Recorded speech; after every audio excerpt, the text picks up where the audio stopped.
Dunia III sudah terjadi. Rusia siap perangi NATO 4 Februari 2022. Selama perang berlangsung, negara Barat khususnya Inggris dan juga Amerika Serikat serangan Rusia ke Ukraina yang masih terus berlangsung hingga kini memunculkan klaim Rusia bahwa saat ini Perang Dunia III sudah terjadi. Hal itu diketahui dari media milik pemerintah Rusia yang mengabarkan jika saat ini pasukan Kremlin bukan hanya berperang dengan Ukraina, tapi juga dengan NATO. Lantaran hal itu, mereka mengklaim Perang Dunia III kini telah terjadi. Diketahui invasi Rusia sudah hampir berjalan 3 bulan berlangsung sejak 24 rutin mengirimkan senjata dan juga peralatan militer kepada Ukraina, bahkan tampaknya makin banyak dan makin canggih senjata yang dikirimkan ke Ukraina. Olga Skabeyeva, satu dari beberapa tokoh media pemerintah Rusia, menyebut konflik antara Ukraina dan Rusia telah berkembang sedemikian rupa hingga saat ini di lapangan telah menjadi perang antara Rusia dan NATO. Menurut Skabeyeva, warga sipil Ukraina tak melihat adanya genosida yang dilakukan oleh tentara Rusia. Di daerah Kharkiv, mereka menyebut tentara layaknya bom bebas, dan pernyataan Rusia juga melakukan genosida kepada Ukraina juga dibantah oleh intelijen AS. Mereka menyebut tak menemukan adanya genosida yang dilakukan oleh Rusia di Ukraina. Menurut mereka, perlu adanya pembuktian mengenai tudingan itu. Skabeyeva menyebut, para warga sipil Ukraina justru mencurigai pasukan militer Ukraina sendiri yang melakukan kejahatan perang. Bahkan dikatakannya para negara barat juga melakukan provokasi dengan cara mengirimkan banyak senjata ke Ukraina. Di mana pernyataan itu ditanggapi oleh Dmitry Drozdenko, seorang pengamat militer. Drozdenko menyebut bahwa negara-negara barat sebenarnya sudah sejak lama bersiap untuk melakukan perang. Rusia menunjukkan senjata yang bisa tembakan 10 nuklir sekaligus ke AS. Rusia menunjukkan peluncuran rudal balistik antarbenua atau ICBM RS-24 yang disiapkan untuk parade militer 9 Mei mendatang. Senjata ini mampu mengirimkan 10 hulu ledak nuklir secara bersamaan ke wilayah Amerika Serikat. Ribuan tentara ambil bagian dalam latihan untuk upacara hari kemenangan yang dijadwalkan pada 9 Mei, hari di mana Presiden Vladimir Putin dilaporkan menuntut kemajuan dalam perang Moskow di Ukraina. Tank-tank yang mengibarkan bendera merah juga terlibat dalam latihan di pangkalan pelatihan Alabino di luar Moskow. Dari berbagai peralatan tempur yang paling menarik perhatian adalah peluncur rudal RS-24 yang dipasang di kendaraan. Senjata itu dilaporkan media-media barat mampu mengirim 10 hulu ledak nuklir secara bersamaan ke berbagai belahan dunia termasuk Eropa dan juga AS. Presiden Putin diperkirakan akan hadir dalam parade hari kemenangan 9 Mei, tetapi masih harus dilihat apakah dia akan memiliki pencapaian nyata untuk dirayakan dengan perangnya yang menghancurkan di Ukraina. Kremlin juga telah dianggap Barat mengubah rencananya untuk menaklukkan Ukraina secara keseluruhan dan beralih untuk hanya mencaplok bagian timur negara itu.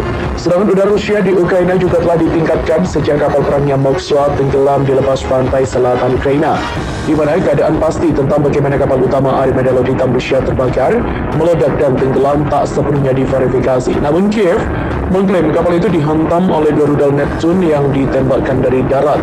Sementara itu, sedikitnya 7 orang tewas dalam salah satu ledakan di dekat kota Badal Lviv, daerah yang paling terhindar dari pertempuran dan juga menampung pengungsi dari tempat lain di negara itu.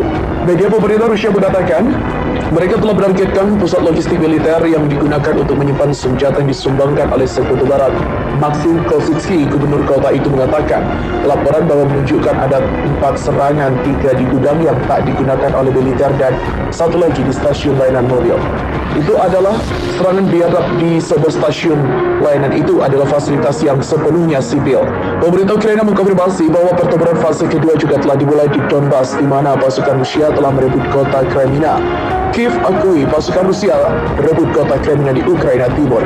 Pasukan Rusia pada Senin 18 April merebut kota Kremina di Ukraina Timur. Hal itu diungkapkan oleh pihak berwenang setempat ketika angkatan bersenjata Kiev meluncurkan salvo ke pasukan Rusia di pemukiman terdekat Rubizny.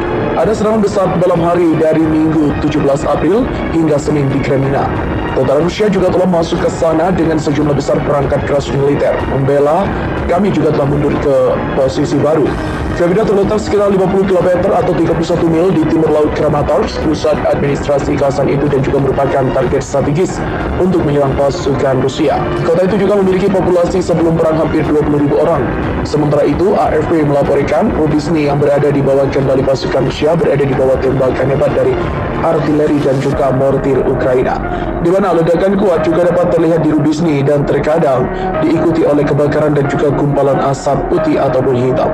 di mana pasukan Rusia juga telah meningkatkan serangan mereka untuk merebut wilayah Donbas di Ukraina Timur setelah menarik kembali pasukan yang dikerahkan di sekitar ibu kota Kiev pada awal invasi pada akhir Februari. Penembakan di Kharkiv pada Senin ini, penembakan juga kembali terjadi di Kharkiv, di kota terbesar kedua di Ukraina, di mana serangan ini menewaskan 3 orang. Sehari sebelumnya, pengeboman Rusia juga merenggut 6 nyawa. 1 peluru dilaporkan jatuh di taman bermain anak-anak dan juga menewaskan seorang pria dan juga seorang wanita. Kepala Pusat Darurat Medis Ukraina, Viktor Zabasta, mengatakan kepada kantor berita Interfax Ukraina bahwa serangan lain pada titik distribusi bantuan kemanusiaan menewaskan 1 orang dan melukai 6 lainnya. Wartawan AFP di Kharkiv mendengar serangkaian ledakan konstan sepanjang Senin pagi waktu setempat. Kharkiv yang berpenduduk 1,5 juta orang atau tempat pertempuran sengit selama beberapa hari pada awal serangan Rusia, tetapi selalu tetap di bawah kendali pasukan Ukraina. China tuduh AS dan NATO dukung Ukraina sampai 1 dekade, di mana outlet berita yang dikelola pemerintah China Global Times dalam mediatorial beritanya pada awal pekan ini menuduh Amerika Serikat dan AS atau NATO juga mendukung Ukraina untuk berperang sampai 10 tahun lamanya. Lalu berapa lama konflik akan berlangsung, berapa banyak rudal yang akan digunakan Ukraina, dan seberapa besar kemampuan yang dimiliki negara untuk terus memerangi Rusia, tergantung pada berapa banyak lagi senjata yang tersedia dipasok oleh AS dan NATO ke Ukraina. Tuduhan itu muncul hanya beberapa hari setelah Presiden Ukraina Volodymyr Zelensky berbicara tentang perang yang sedang berlangsung dengan Rusia dan mengatakan bahwa bangsanya dapat terus berjuang selama 1 dekade. Selama wawancara, Zelensky juga mengajukan permohonan kepada AS dan negara-negara barat lainnya untuk lebih banyak peralatan militer untuk perang sebagai satu, dan perlu ada peralatan hari ini atau besok, tidak dalam 2 atau 3 bulan. Beberapa negara tak menawarkan bantuan, mereka dapat mengirim jutaan, tapi kami masih dapat kehilangan negara kami. Menanggapi komentar Zelensky, Global Times juga mempertanyakan kesediaan Uni Eropa untuk melihat perang selama 10 tahun di benahnya sendiri. Pada saat itu, Eropa yang terjerat dalam perang akan sepenuhnya kehilangan otonomi keamanannya dan menjadi sepenuhnya bergantung pada payung AS. Eropa juga harus menghadapi krisis 10 tahun energi, pangan, dan pengungsi, serta inflasi. Gejolak sosial juga akan muncul ke permukaan, kata Global Times. Saat tajuk berlanjut, Global Times melanjutkan untuk lebih mengkritik AS, mengatakan bahwa negara itu telah mengambil keuntungan dari perang di Ukraina untuk menguasai Eropa. Menyatakan NATO mendaratkan pukulan di Rusia dan mungkin akan mengumpulkan lebih banyak lagi kekuatan untuk menahan China di masa depan. Di tengah perang yang sedang berlangsung di Ukraina, China juga telah menyebutkan perdamaian antara kedua negara, sementara juga mengutuk AS dan sikapnya terhadap perang karena AS telah mengecam invasi Rusia dan juga memberikan sanksi pada ekonomi Rusia. Selain itu, Rusia bilang NATO tujuan serang Ukraina akhiri dominasi NATO dan AS di tatanan global. Rusia, tujuan serang Ukraina akhiri dominasi NATO dan AS di tatanan global. Kementerian Pertahanan Federasi Rusia memberikan ultimatum pasukan Ukraina dari resimen neo-Nazi Azov dari Garda Nasional Ukraina yang bersembunyi di dalam pabrik metalurgi utama Mariupol, Donbas, Ukraina Timur menghadapi situasi bencana, menyuruhkan mereka untuk menyerah dan bertahan hidup. Ultimatum kedua Rusia bersamaan sikap Kementerian Luar Negeri China meyakinkan Rusia di Beijing pada Selasa 19 April untuk terus meningkatkan koordinasi strategis.